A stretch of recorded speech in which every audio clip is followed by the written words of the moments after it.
বিগত 2 জুমায় আমি আপনাদের খেদমতে আমাদের প্রিয় নবীজি সাল্লাল্লাহু আলাইহি ওয়াসাল্লামের আখলাক এবং চরিত্র সম্পর্কে আলোচনা করে যেহেতু শেষ করতে পারি নাই সংক্ষিপ্ত সময়, আজকের জুমায়ও আখলাকে নবী সাল্লাল্লাহু আলাইহি ওয়াসাল্লামের 3য় পর্ব আপনাদের খেদমতে আলোচনা করার মানুষে পবিত্র কালামুল্লাহ শরীফ থেকে একটি আয়াত আমি তেলাওয়াত করেছি।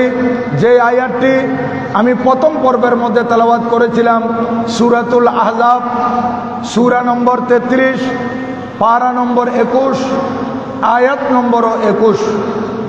এই আয়াতে মহান রব্বুল আলামিন এরশাদ করেন যে যারা আল্লাহকে ভয় করে, হাসরের ময়দানকে ভয় করে এবং আল্লাহ তাআলাকে বেশি বেশি স্মরণ করে, আল্লাহ তাআলার জিকির করে, তাদের জন্য রয়েছে আল্লাহর প্রিয় মাহবুব সাল্লাল্লাহু আলাইহি ওয়াসাল্লামের মধ্যে উত্তম আদর্শ। উত্তম আদর্শ কাদের জন্য? লিমান কানা ইয়ারজুল্লাহ, যারা আল্লাহ তাআলার রহমতের আশা করে, তাহলে আল্লাহ তাআলার রহমতের আশা যারা করবে তাদের ভিতর তাকওয়া লাগবে, আল্লাহ ভীতি লাগবে। এই জন্য তর্জমা করা হয়েছে যারা আল্লাহকে ভয় করে। ওয়াল ইয়াউমাল আখির, এবং হাসরের ময়দানে উপস্থাপিত হবে সেইটাকে যারা ভয় করে। হাসরের ময়দানে কি অবস্থা হবে, কি জবাব দেব, এইটাকে যারা ভয় করে, নেক আমল করে, ওয়া যাকারাল্লাহ কাসীরা, এবং বেশি বেশি আল্লাহ তাআলার জিকির করে, আল্লাহ তাআলার ইয়াদ করে, স্মরণ করে, এদের জন্য আমার পেয়ারা রাসূল সাল্লাল্লাহু আলাইহি ওয়াসাল্লামের মধ্যে উত্তম আদর্শ রয়েছে। এবং তারাই একমাত্র নবীজিকে নিজের মডেল হিসেবে সামনে রাখবে এবং নবীজির আদর্শের সৈনিক হতে পারবে যারা আল্লাহকে ভয় করবে, হাসরকে ভয় করবে এবং যারা আল্লাহর বেশি বেশি স্মরণ করবে। তাই আমি আপনাদের খেদমতে এই বিষয়ে আজকে আলোচনা করব যে আমার নবীজির আদর্শে আমরা যদি আদর্শ হতে পারি, নবীজির যে আমল আমাদেরকে শিক্ষা দিয়েছেন সে আমল যদি আমাদের জীবনে বাস্তবায়ন ঘটাতে পারি, তাহলে অবশ্যই অবশ্যই আমরা ইহকাল এবং পরকাল সুন্দর করতে পারবো। দুনিয়া এবং আখিরাতে উভয় জাহানে আমরা কামিয়াব হতে পারবো এবং পরকালে নাজাতের আশা রাখতে পারবো। কিন্তু যাদের অন্তরে আল্লাহর ভয় নাই, যারা কিয়ামতকে ভয় করে না, যারা পরকালকে স্মরণ করে না, যারা বেশি বেশি আল্লাহর জিকির করে না, তারা, আমি বিগত জুমায় বলছিলাম, যা ইচ্ছা মুখে তা বলতে পারে। আজকে এই সময়টা বড় প্রতিকূল সময় আমরা অতিবাহিত করতে যাচ্ছি। এমন একটা সময় আমরা আছি যেই সময় মানুষের ঈমান রক্ষা করা বড় কঠিন হয়ে পড়েছে। আমি বিগত জুমায় আপনাদের খেদমতে এই যে আমাদের মওদুদীপন্থী, ওয়াহাবিপন্থী যারা পূজার মধ্যে গিয়ে বিভিন্ন ধরনের কথাবার্তা বলতেছে এবং পূজায় যেতে পারে আল্লাহ শুকরিয়া আদায় করতেছে, এগুলার ব্যাপারে আমি আপনাদের খেদমতে বলেছিলাম যে তারা এই আমলের কারণে ঈমান হারা হয়েছে, বেঈমান হয়েছে। হ্যাঁ, এটা বলেছিলাম। এর পরে দেখতেছি আবার এই জামাত ইসলামের কুষ্টিয়া 3 আসন থেকে মনোনীত এক সংসদ প্রার্থী মৌলভী আমির হামজা, সে সাংবাদিকদেরকে খুশি করার জন্য সাংবাদিকদের উপস্থিতিতে বলতেছে আমাদের নবীজিও সাংবাদিক ছিলেন। দেখেন এরা 2-4টি ভোটের জন্য দুনিয়ার জন্য কোথায় নেমে গেছে। কোথায় আমার নবীজির শান, কোথায় নবীজি গায়েবের সংবাদদাতা, কোথায় নবীজি সৃষ্টির মধ্যে শ্রেষ্ঠ, কোথায় আমার নবীজির মকাম, যে নবীজির শানকে আল্লাহ পাক সুবহানাহু ওয়া তাআলা বুলন্দ করেছেন। এবং আল্লাহ পাক সুবহানাহু ওয়া তাআলা কোরআনুল কারীমের সূরাতুল সূরা আলাম নাসর 4 নম্বর আয়াতে ঘোষণা দিয়েছেন ওয়ারাফানা লাকা যিকরাক, মাহবুব নবী আপনার শানকে আমি আল্লাহ বুলন্দ করেছি। আর এই সমস্ত জালেমরা আমার নবীর শানকে সাধারণ মানুষের কাতারে নিয়ে আসতেছে। কোথায় নবীন শব্দের অর্থ গায়েবের খবরদাতা, আল্লাহর পক্ষ থেকে যিনি বার্তা নিয়ে আসে। আর সেই নবীজির ব্যাপারে বলতেছে নবীজি সাংবাদিক ছিলেন, অর্থাৎ তাদেরকে বলতেছে আপনারা যে কাজ করতেছেন এই কাজ আমার নবীও করছেন। তো শুধু সুন্নিকরণের আলেম নয়, কওমিকরণের আলেম পর্যন্ত তাকে কাফের ঘোষণা দিয়েছে।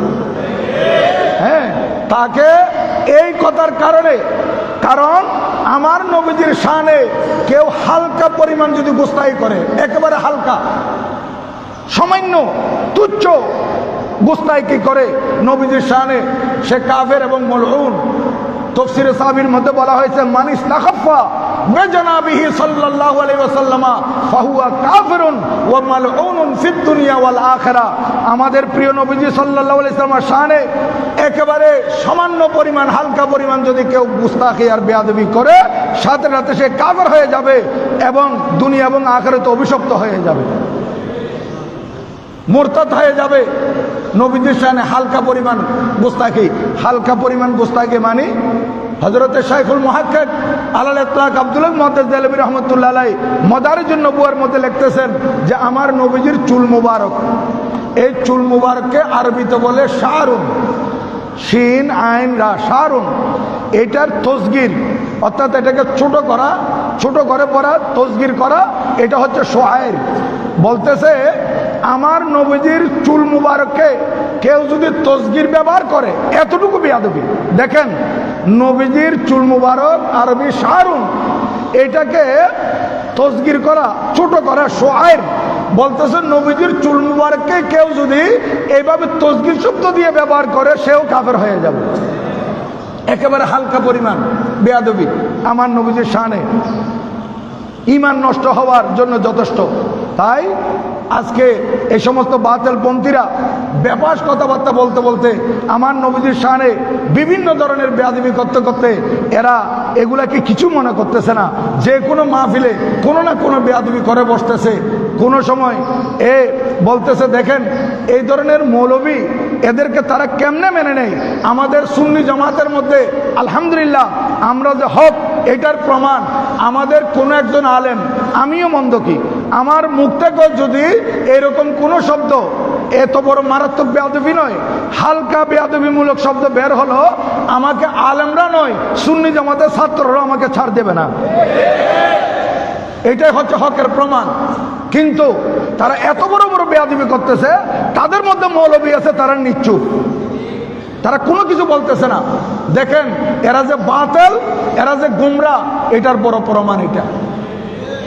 এরা নবীজির শানে কত বড় বড় বেয়াদবি করে। আর এই মৌলবীকে দেখতে মানসিক ভারসাম্যহীন মনে হয়। হ্যাঁ, এরা দেখলে প্রতিবন্ধী লাগে। আর কথাবার্তার মধ্যে কোনো ভারসাম্য নাই। কোনো সময় বলতেছে ওই কে কি বিশ্ব সুন্দরী, তার দিকে নাকি আল্লাহর নাম নিয়ে তাকাইতে, এরপরও তাকে কোনো কিছু বলতেছে না, তারা তাকে কন্ট্রোল করতেছে না। আরে বিশ্ব সুন্দরী নেই, যে কোনো বেগানা মহিলার দিকে তাকানো তো শরীয়ত মতে হারাম। আর কোনো সময় সে নবীজির শানে আরেক ধরনের বেয়াদবি করে। আবার কোনো মাহফিলে বলতেছে আল্লাহ ব্যস্ত দিবে, ব্যস্ত বাংলাদেশের মধ্যে প্রথমে কোন জেলারগুলা দিবে সে ভাগ করে দিতেছে। দেখেন এই সমস্ত কথাবার্তা কেমনে বলতে পারে। এই সমস্ত জালেমদের থেকে আল্লাহ পাক আমাদের ঈমান আকীদা হেফাজত করার তৌফিক দান করুন, আমিন। এবং আমি আপনাদেরকে বারবার বলতেছি, এদের টুনটান দেখে অনেক সময় আমাদের আপনাদের ছেলেরও তাদের বক্ত হয়ে যেতে পারে। এই জন্য আপনারা সতর্ক থাকবেন। এদের যে সমস্ত বেয়াদবিমূলক কুফুরি কথাবার্তা আছে, এগুলো আপনাদের ছেলে মেয়েদেরকে আপনারা দেখিয়ে দিবেন যে দেখো এদের কোন অবস্থাতে এদেরকে সাপোর্ট করা যাবে না, এরা বেঈমান হয়ে গেছে। আমরা আহলে সুন্নাত ওয়াল জামাতের উপর আছি, এটাই একমাত্র নাজাত প্রাপ্ত দল, এটাই হক দল। এটার উপর থাকলে আমরা দুনিয়াতেও লাভবান, আখিরাতেও লাভবান। এই কথা আপনারা আপনাদের সন্তানদেরকে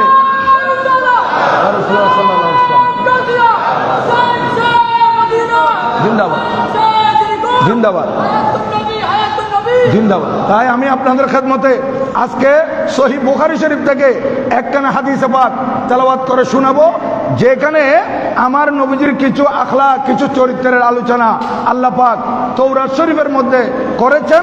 এটা বুখারী শরীফের মধ্যে ইমামে বুখারী রাদিয়াল্লাহু তাআলা আনহু এটা বাব বেঁধেছেন, বাবুন কারাহিয়াতু সাখফে ফিল আসওয়াক। বাবুন কারাহিয়াতু সাখফে ফিল আসওয়াক, বাজারের মধ্যে গিয়ে সময় নষ্ট করা, বাজারের মধ্যে গিয়ে যে হট্টগোল করা, এগুলা নিষেধ। বাজারে গেলে যে আপনি কাজ সেরে চলে আসবেন, সওদা কিনে চলে আসবেন, বাজারের মধ্যে অযথা সময় নষ্ট না করা, এই ব্যাপারে বুখারী শরীফের মধ্যে বাব এসেছে। আমি যে হাদিস শরীফখানে তেলাওয়াত করব এটা হচ্ছে সহিহ বুখারী শরীফের 2125 নম্বর হাদিস। عن عطاء بن يسار رضي الله تعالى عنه قال لقيت عبد الله بن عمرو بن العاص رضي الله تعالى عنهما قلت أخبرني عن صفة رسول الله صلى الله عليه وسلم في التوراة قال أجل والله إنه لموصوف في التوراة ببعض صفته في القرآن يا أيها النبي إنا أرسلناك شاهدا ومبشرا ونذيرا وحرزا للأميين أنت عبدي ورسولي سميتك المتوكل ليس بفظ ولا غليظ ولا سخاب في الأسواق ولا يكفو بالسيئة سيئة ولكن يعفو ويغفر ولن يقبضه الله حتى يقيم به الملة العوجاء بأن يقولوا لا إله إلا الله ويفتح بها أعينا عمياء وأذانا صما وقلوبا غلفا أو كما قال النبي صلى الله عليه وسلم مثله أو نحوه। আল্লাহর প্যারা মাহবুব সাল্লাল্লাহু আলাইহি ওয়াসাল্লামের সাহাবী হযরত সাইয়্যিদানা আব্দুল্লাহ বিন আমর ইবনে আল আস রাদিয়াল্লাহু তাআলা আনহুমা, উনি নবীজির সাহাবী। উনি একদিন কোথাও যাচ্ছিলেন, ওনার সাথে সাক্ষাৎ হলো, অথবা ওনার কাছে এসে সাক্ষাৎ করলেন একজন তাবেঈ। তাবেঈ উনি জলিলুল কদর, সিনিয়র ক্লাসের তাবেঈ। তাবেঈ মানে যারা আমার নবীজিকে দেখেন নাই, ঈমানের চোখে সাহাবীকে দেখেছেন, সাহাবীকে দেখে ঈমান এনেছেন এবং ঈমানের উপর ওনার খাতমা হয়েছে, শেষ নিঃশ্বাস ত্যাগ করেছেন, উনি হচ্ছেন তাবেঈ। এই একজন তাবেঈ, ওনার নাম হচ্ছে হযরতে আতা বিন ইয়াসার রাদিয়াল্লাহু তাআলা আনহু। এই আতা বিন ইয়াসার রাদিয়াল্লাহু তাআলা আনহু যখন হযরতে সাইয়্যিদানা আব্দুল্লাহ বিন আমর ইবনে আল আস রাদিয়াল্লাহু তাআলা আনহু সাহাবী রাসূল সাল্লাল্লাহু আলাইহি ওয়াসাল্লাম ওনার সাথে সাক্ষাৎ করলেন, উনি বলতে লাগলেন, হুজুর আমি তো কোরআন শরীফ তেলাওয়াত করতে জানি, কোরআন শরীফের আমি অর্থ বুঝি, কোরআন শরীফের অর্থ বুঝি আমি, কিন্তু হুজুর আজকে আপনার থেকে আমি নতুন কিছু শুনতে চাই। কারণ কোরআন শরীফে আমাদের প্রিয় নবীজির সম্মান যেগুলো আছে এগুলো তো আমি বুঝতেছি, কিন্তু আমি ইব্রানি ভাষা জানি না যে তৌরাত শরীফ নাযিল হয়েছে ইব্রানি ভাষার উপর। এই নবীজির সাহাবী হযরত আব্দুল্লাহ বিন আমর রাদিয়াল্লাহু তাআলা আনহুমা, আপনি তো তৌরাত শরীফ পড়তে জানেন, তৌরাত শরীফের অর্থ বুঝেন এবং আপনি ইব্রানি ভাষা জানেন, আমাকে আজকে আপনি দয়া করে মেহরবানি করে তৌরাত শরীফের মধ্যে আমার নবীজির সম্মান যেগুলো বর্ণনা করা হয়েছে ওখান থেকে কিছু আমাকে শুনান তৌরাত শরীফে। কারণ আপনারা জানেন শুধু কোরআনুল কারীমে নয়, আসমানি এই বড় বড় সব কিতাবের মধ্যে এবং আসমানি যত সহিফা নাযিল করেছেন আল্লাহ পাক সুবহানাহু ওয়া তাআলা, এই সহিফার মধ্যে আল্লাহ সুবহানাহু ওয়া তাআলা আমার নবীজির সম্মান বর্ণনা করেছেন। কারণ অন্যান্য নবীগণ রসুলগণ যাদের উপর আসমানি কিতাব নাযিল হয়েছে কিংবা আসমানি সহিফা নাযিল হয়েছে, ওনারা যাতে আমার নবীজির আগমনের বার্তা, ঈদে মিলাদুন নবী সাল্লাল্লাহু আলাইহি ওয়াসাল্লামের বার্তা এবং আমার নবীজি যে দুনিয়াতে তশরিফ আনবেন, উনি যে ইমামুল আম্বিয়া, উনার উসিলায় আল্লাহ পাক দুনিয়া সৃষ্টি করেছেন, উনি সৃষ্টির মধ্যে সর্বশ্রেষ্ঠ মখলুক, আমার নবীজির সাথে কারো তুলনা নাই, এই কথা যাতে সমস্ত নবীগণ আপন আপন উম্মতদেরকে বলতে পারেন, এই জন্য আল্লাহ সুবহানাহু ওয়া তাআলা অন্যান্য আসমানি কিতাবও আমার নবীজির সম্মান বর্ণনা করেছেন। উনি বলতেছেন, হুজুর আখবিরনি আন সিফাতে রাসূলিল্লাহি সাল্লাল্লাহু আলাইহি ওয়াসাল্লাম ফিত তাওরাত। হুজুর তাওরাত থেকে আমাকে একটু আমার নবীর গুণাবলী, নবীজির গুণাবলী শুনান। ক্বালা আজাল, উনি বলতেছেন হ্যাঁ হ্যাঁ হ্যাঁ ওয়াল্লাহ, আল্লাহর কসম করে বলতেছি, ইন্নাহু লামাউসুফুন ফিত তাওরাত বিবাযি সিফাতি ফিল কুরআন, কুরআনুল কারীমে আমাদের নবীজির সেই যে সম্মান আছে ওখান থেকে তাওরাত শরীফেও কিছু লেখা আছে। তাওরাত শরীফের মধ্যে নবীজির সম্মান বর্ণনা আছে। উনি কি বর্ণনা করতেছেন দেখেন, কুরআনুল কারীমে আল্লাহ পাক সুবহানাহু ওয়া তাআলা আমাদের প্রিয় নবীজির শান বর্ণনা করতে গিয়ে বলেন, ইয়া আইয়ুহান নবিয়্যু, হে আমার প্রিয় নবী, এই মাহবুব নবী, ও গায়বের খবর দেনেওয়ালা নবী, ইন্না আরসালনাকা শাহিদাও ওয়া মুবাশশিরাও ওয়া নাযীরা, মাহবুব নবী আমি আল্লাহ আপনাকে সাক্ষী হিসেবে পাঠিয়েছি, আপনি উম্মতের সাক্ষী। আমাদের নবীজি উম্মতের সাক্ষী। এখানে একটা কথা মনে রাখবেন, সাক্ষী কে দিতে পারে? যিনি ঘটনা দেখে সাক্ষী দিতে হবে। হাকিমের সামনে, ম্যাজিস্ট্রেটের সামনে সাক্ষী যখন দাঁড়াবে সাক্ষ্য দেওয়ার জন্য, তখন ম্যাজিস্ট্রেট সাহেব যদি জিজ্ঞাসা করেন এই ঘটনা ঘটছিল বিবিরহাট এলাকায়, আপনি কোথায় ছিলেন? বলে আমি তখন নিউ মার্কেট ছিলাম, তো ওনার সাক্ষ্য কি গ্রহণযোগ্য হবে? হবে না। চাক্ষুষ নিজের চোখে দেখতে হবে, ঘটনা প্রত্যক্ষদর্শী হতে হবে, ওই ঘটনায় উপস্থিত থাকতে হবে। তাহলে কি বোঝা গেল? আমাদের প্রিয় নবীজিকে আল্লাহ সুবহানাহু ওয়া তাআলা সাক্ষী হিসেবে প্রেরণ করেছেন। উম্মতের সব কিছুর সাক্ষ্য আমার পেয়ারা রাসূল সাল্লাল্লাহু আলাইহি ওয়াসাল্লাম, আল্লাহর সৃষ্টির মধ্যে সব কিছু সাক্ষ্য আমাদের প্রিয় নবীজি সাল্লাল্লাহু আলাইহি ওয়াসাল্লাম।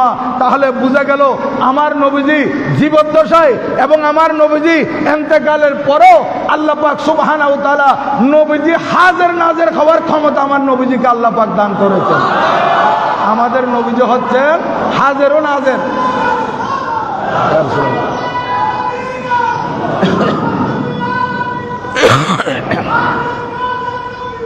জিন্দাবাদ। আমাদের নবীজি হাজির ও নাজির, যেহেতু আমার নবীজি শাহেদ ওয়া মুবাশশিরা, এবং আমার নবীজি বেহেশতের সুসংবাদদাতা। উম্মত তোমরা এই কাজ করো, এই আমল করো, ঈমান আকীদা মজবুত রাখো, তোমাদের জন্য আমি নবীজি বেহেশতের সুসংবাদ দিচ্ছি। আর বেহেশতের আলোচনা নবীজি করেছেন, যেটা এখানে করা সম্ভব নয় সংক্ষেপে। বেহেশতের মধ্যে আল্লাহ পাক কি কি নাজ ও নেয়ামত রেখেছেন, আল্লাহ পাক তৌফিক দিলে অন্য সময় আপনাদের খেদমতে আলোচনা হবে বেহেশত ও দোজখ নিয়ে। এই বেহেশতের মধ্যে আল্লাহ পাক যে নাজ ও নেয়ামত রেখেছেন ঈমানদার জন্য, আমার নবীজি ওইগুলো বর্ণনা করেছেন, এবং উম্মতকে নবীজি বেহেশতের সুসংবাদদাতা হিসেবে প্রেরিত হয়েছে উম্মতের জন্য। আল্লাহ পাক সুবহানাহু ওয়া তাআলা প্রেরণ করেছেন আমার নবীজিকে, যে আপনি মুবাশশির, বেহেশতের সুসংবাদদাতা, ওয়া নাযীরা, এবং জাহান্নামের মধ্যে গেলে কি শাস্তি পেতে হবে, জাহান্নাম কি ভয়ানক, জাহান্নামের মধ্যে কি কঠিন শাস্তি, এগুলো আমার নবীজি বর্ণনা করেছেন। ওয়া নাযীরা, আমার নবীজি জাহান্নামের ব্যাপারে ভয় দেখানেওয়ালা নবীজি। ওয়া হিরজান লিল উম্মিয়িন, এবং আমার নবীজির ব্যাপারে বর্ণনা করা হয়েছে নবীজির একটা গুণ হচ্ছে নবীজি উম্মি যারা, এদের রক্ষক আমার নবীজি। আল্লাহ পাক সুবহানাহু ওয়া তাআলা বলেন আমার নবীজির ব্যাপারে, ওয়া হিরজান লিল উম্মিয়িন, মাহবুব যারা অজ্ঞ জানে না তাদের হেফাজতকারী আপনি, তাদেরকে আপনি রক্ষা করবেন। তারা ভুল পথে যাইতে চাইবে, তাদেরকে আপনি সঠিক পথের দিশা দিবেন। হ্যাঁ, আনতা আবদি ওয়া রাসূলি, এগুলো সব তাওরাত শরীফে। তাওরাত শরীফের মধ্যে আমার নবীজির আলোচনা ছিল যে আল্লাহ পাক সুবহানাহু ওয়া তাআলা তাওরাত শরীফের মধ্যে আমার নবীজির শান বর্ণনা করতেছেন, মাহবুব নবী আনতা আবদি ওয়া রাসূলি, আপনি আমার প্রিয় বান্দা এবং আমার প্রিয় রাসূল। সম্মাইতুকাল মুতাওয়াক্কিলা, ও মাহবুব নবী আপনার একটা নাম আমি আল্লাহ রাখতেছি মুতাওয়াক্কিল। এই আমার নবীজির 99টি গুণবাচক নামের মধ্যে একটি নাম হচ্ছে মুতাওয়াক্কিল, অর্থাৎ আমাদের প্রিয় নবীজি সব সময় আল্লাহর উপর ভরসা রাখেন, আল্লাহর উপর ভরসা রাখনেওয়ালা। নবীজিকে আল্লাহ পাক এত নেয়ামত দিয়েছেন, নবীজিকে আল্লাহ পাক এত ক্ষমতা দিয়েছেন, নবীজিকে আল্লাহ পাক সব দুনিয়া আখিরাত এই আসমান জমিনের চাবিকাঠি দিয়ে দিয়েছেন। তারপরও আমার নবীজির খালি হাত, নবীজির ঘরের মধ্যে অনেক সময় চুলে জ্বলতো না, এরকম নবীজি উপবাস, অথচ এই খালি হাতের মধ্যে আল্লাহর দুই জাহানের নেয়ামত আল্লাহ পাক আমার নবীজিকে দান করেছেন। এই জন্য আলা হযরত কেবলার ছোট ভাই হযরতে হাসান রেজা বেরেলভী রহমতুল্লাহ আলাইহি ওনার লিখিত একটা কিতাব আছে জৌকে নাত। এই জৌকে নাত কিতাবের মধ্যে নাতিয়া কালামের কিতাব, সেইখানে লিখতেছেন মালিকে কৌনাইন হ্যায় গু पास कुछ रखते नहीं, मालिक कौनैन है गो पास कुछ रखते नहीं, दो जहां की नेमत है उनकी खाली हाथ में। বলতেছেন ইয়া রাসূলুল্লাহ, আপনাকে আল্লাহ পাক মালিকে কৌনাইন বানিয়ে দিয়েছেন, দুই কোণ ইহকাল পরকাল সবকিছুর মালিক আপনাকে আল্লাহ পাক করেছেন, আর এই দুই জাহানের যত নেয়ামত আছে এই নেয়ামত আপনার খালি হাতের মধ্যে রয়ে গেছে। এই খালি হাতে দুই জাহানের নেয়ামত আল্লাহ পাক আমার নবীকে দিয়েছেন। এত কিছু থাকার পরও নবীজি ক্ষুধার্ত থাকলে ভরসা করতেন কার উপর? আল্লাহ তাআলার উপর। এই জন্য আমার নবীজির নাম রাখা হয়েছে মোতাওয়াক্কেল। মোতাওয়াক্কেল, আনতা আবদি ওয়া রাসূলি সাম্মাইতুকাল মোতাওয়াক্কেলা। এবার দেখেন এই গুণগুলা আমাদের ভিতর আসতে হবে। এই সামনে যেগুলা বলতেছি আল্লাহ পাক সুবহানাহু ওয়া তাআলা তাওরাত শরীফে আমার নবীজির যে গুণ বর্ণনা করেছেন সেটা এই বুখারী শরীফে এসেছে, লাইসা বিফাজ্জিন ওয়ালা গলিজিন ওয়ালা সাখাবিন ফিল আসওয়াক ওয়ালা ইয়াতাউ বিসাইয়াতি সাইয়্যা ওয়ালাকিন ইয়াফু ওয়া ইয়াগফিরু। বলতেছে লাইসা বিফাজ্জিন, আমার নবীজি অশ্লীল কথা বলনেওয়ালা ছিলেন না। নবীজির জুবানে পাক থেকে কোনোদিন অশ্লীল কথা বের হয় নাই, কটু কথা বের হয় নাই। আমার নবীজির জুবান বড় সুন্দর ছিল, আমার নবীজির কথাবার্তা বড় সুন্দর ছিল। আজকে আমরা যদি নবীজির উম্মত হয়ে থাকি, নবীজিকে যদি আমরা নবীজিকে যদি আমরা আমাদের আদর্শের মূল মনে করি, নবীজির আদর্শের সৈনিক যদি আমরা হতে চাই, তাহলে আমাদের জুবানও সুন্দর করতে হবে। আমার নবীজির ব্যবহার বড় সুন্দর ছিল। আমার নবীজির ঘরে যারা খাদেম ছিল তাদের সাথে আমার নবীজি খুব সুন্দর আচরণ করতেন। হযরতে আনাস বিন মালিক রাদিয়াল্লাহু তাআলা আনহু, যিনি 8 বছর বয়স থেকে আমার নবীজির দরবারের খাদেম ছিলেন, আব্বা ইন্তেকাল করেছিলেন। ওনার আম্মা হযরতে উম্মে সুলাইম রাদিয়াল্লাহু তাআলা আনহা আমার নবীজির সাহাবিয়া, মহিলা সাহাবী। হযরতে আনাস বিন মালিক রাদিয়াল্লাহু তাআলা আনহু বলেন, খাদিমতু রাসূলুল্লাহ সাল্লাল্লাহু আলাইহি ওয়াসাল্লাম 10 সিনিন, আমি 10 বছর একটানা নবীজির ঘরে খেদমত করেছি। আমি নবীজিকে কি রকম পেয়েছি উনি দুনিয়াবাসীর সামনে প্রকাশ করে দিচ্ছেন। কানান নবিয়্যু সাল্লাল্লাহু আলাইহি ওয়াসাল্লাম মিন আহসানিন নাসি খুলুকা। এই পৃথিবীর মধ্যে আল্লাহর প্রিয় মাহবুব সাল্লাল্লাহু আলাইহি ওয়াসাল্লাম চরিত্রের দিক থেকে সকল মানুষের থেকে শ্রেষ্ঠ ছিলেন। কানান নবিয়্যু সাল্লাল্লাহু আলাইহি ওয়াসাল্লাম সাল্লাল্লাহু আলাইহি ওয়াসাল্লাম ফি আহসানিন নাসি খুলুকা। আদর্শের দিক থেকে, চরিত্রের দিক থেকে আমার নবীজি ছিলেন সর্বশ্রেষ্ঠ। দেখেন এটা কে বলতেছেন? নবীজির দরবারের যিনি খাদেম ছিলেন, বালক খাদেম, হযরতে আনাস বিন মালিক রাদিয়াল্লাহু তাআলা আনহু, উনি বলেন আমি নবীজির দরবারে খেদমত করতাম, নবীজির দরবারের খাদেম ছিলাম। আমি এরপরও আমি নবীজিকে এমন পেয়েছি, নবীজি আমাকে কোনো একটা কাজ করতে বলেছেন, আমি ছোট্ট, আমি খেয়াল করি নাই, অথবা আমি কাজে গেছি কিন্তু আমি খেলার চলে ছেলেদের সাথে খেলায় লেগে গেছি, আমি এই কাজটা করি নাই যেটা আমাকে নবীজি করতে নির্দেশ করেছেন। তারপরেও আমার নবীজি আমাকে বলেন না যে তোমাকে এই কাজটা করতে বলছি তুমি করো নাই কেন। দেখেন আমার নবীজি কেমন আদর্শ। নবীজি দুনিয়াবাসীকে শিক্ষা দিচ্ছেন, হে আমার উম্মতেরা, তোমাদের ঘরে কাজের ছেলে থাকবে, ছোট্ট ছোট্ট ছেলেরা বাপ নাই মা নাই এতিম হয়ে গেছে, আজকে পেটের দায়ে তোমার ঘরে আছে, তাদের সাথে তোমরা কোনোদিন খারাপ ব্যবহার করবে না, তাদের সাথে তোমরা কোনোদিন খারাপ আচরণ করবে না, তাদের উপর তোমরা প্রহার করবে না। এখন তো আমরা আমাদের ঘরে অনেক সময় মিডিয়ার মধ্যে চলে আসে যে এমন এমন ভালো অভিজাত ফ্যামিলির মহিলা কিংবা পুরুষ দেখা যাচ্ছে নিজের ছেলেদেরকে আদর যত্ন সবকিছু করে, আর কাজের মেয়েকে মানুষও মনে করে না। হ্যাঁ, এদের উপর এমন প্রহার করে, এমন নির্যাতন করে, অমানবিক নির্যাতন করে, এরকম নির্যাতনের শিকার হয়ে অনেক কাজের ছেলে কাজের মেয়ে মারাও গেছে। ইভেন অনেক এই রকম অ্যাভেলেবেল আছে, এদেরকে নির্যাতন করে মেডিকেলে ভর্তি করাতে হয়েছে, এইরকমও আছে। তাহলে আজকে আমার নবীজির আদর্শের সৈনিক যদি আমরা হই, আমাদের ঘরে যদি কোনো কাজের ছেলে থাকে, কাজের মেয়ে থাকে, তাদের সাথে আমাদের সুন্দর আচরণ করতে হবে, সুন্দর ব্যবহার করতে হবে, তাদেরকে মায়া করতে হবে, তারও আমার ঘরের একজন ফ্যামিলির সদস্য মনে করতে হবে। আমার নবীজি ওই হযরত আনাস রাদিয়াল্লাহু তাআলা আনহুকে কোনোদিন চার্জ করেন নাই, কোনোদিন কঠিন করে কথা বলেন নাই, শক্ত করে কথা বলেন নাই, এই আনস এটা করতে বলছে করো নাই কেন, অথবা তোমাকে এটা করতে নিষেধ করছে তুমি এটা করছো কেন, এরকম কোনো কিছু উনি বলেন নাই। উনি বলতেছেন আমি দুনিয়াতে অনেক রেশম, অনেক পশম, অনেক তুলে ধরেছি, এত নরম নরম জিনিস, কিন্তু আমার নবীজির হাত মুবারক থেকে নরম আমি আর কিছু পাই নাই।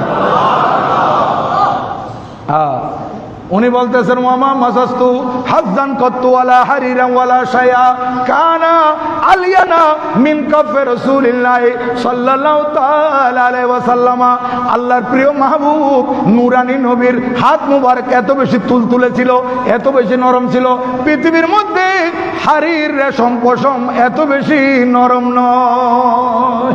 দেখেন তুলা কত নরম, পশম কত নরম, এর চাইতে আমার নবীদের হাত মুবারক আরো বেশি নরম ছিল। উনি বলতেছেন ওয়ামা শামিমতু মিসকান কত্তু ওয়ালা ইতরা কানা আতিয়াবা মিন আরক রাসূলিল্লাহ সাল্লাল্লাহু আলাইহি ওয়াসাল্লাম।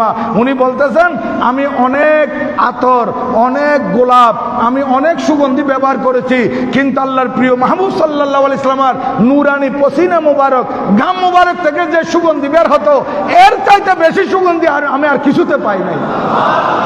দেখেন আল্লাহ পাক আমাদের নবীজিকে কেমন করে সৃষ্টি করেছেন।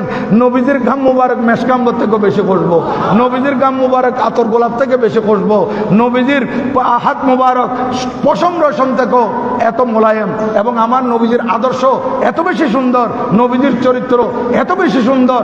আল্লাহ পাক নবীজিকে প্রেরণ করেছেন নবীজির চরিত্র থেকে যাতে আমরা শিক্ষা নিতে পারি, এই জন্য। আর দেখেন আমার নবীজি ওয়ালা ফজ্জিন, নবীজি কটু কথা বলতেন না, ওয়ালা গলিজিন, আমার নবীজি কঠিন অন্তরে ছিলেন না।